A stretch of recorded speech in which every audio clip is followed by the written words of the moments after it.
My argument to him was, I have some ideas, but there are people who have even more, better ones, because they live or lived in Puerto Rico, they understand its politics, its economics, its pre-existing challenges and its long-term opportunities, he said.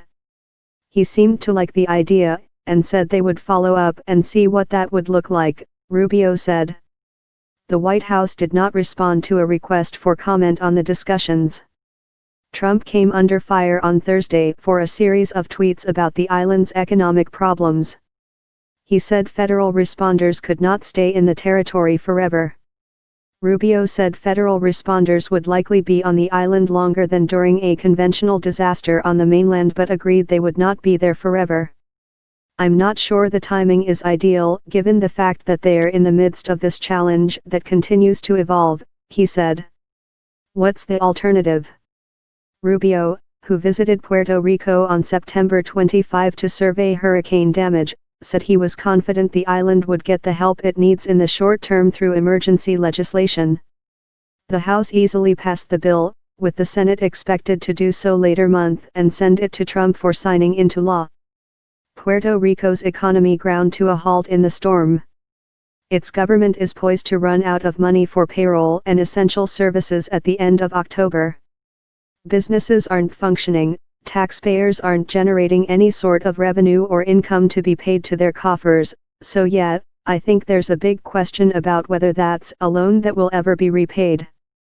But what's the alternative, he said. Puerto Rico's governor, Ricardo Rossello, also has asked for $4.6 billion in block grants and other types of funding. The White House is looking at how to address the long-term needs, including how to rebuild the power grid. The lack of electricity has been the biggest problem for Puerto Rico's 3.4 million residents. They're basically 3 weeks now living in the 19th century, Rubio said. Puerto Ricans, who are U.S. citizens, are likely to continue to flee to the mainland United States unless conditions improve, with Florida one of their top destinations.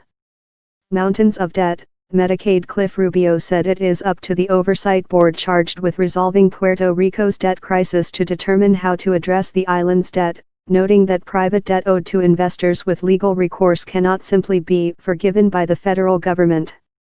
I don't think there's going to be a federal bailout in which billions of dollars are spent to bail out Puerto Rico. Quite frankly, I've never had anyone in Puerto Rico's government ask for that, Rubio said. The island is also running out of money for Medicaid, the U.S. health insurance program for the poor, which about half its residents counted on even before the storm threw many people out of work. On healthcare and many other structural issues, the hurricane could be the turning point, for better, or for worse, Rubio said. The nation could rally to focus on Puerto Rico's long-neglected economic problems. Or it could be one of those moments when you have this horrible storm and it took so long that things never really got better, and a lot of people left and never came back, he said.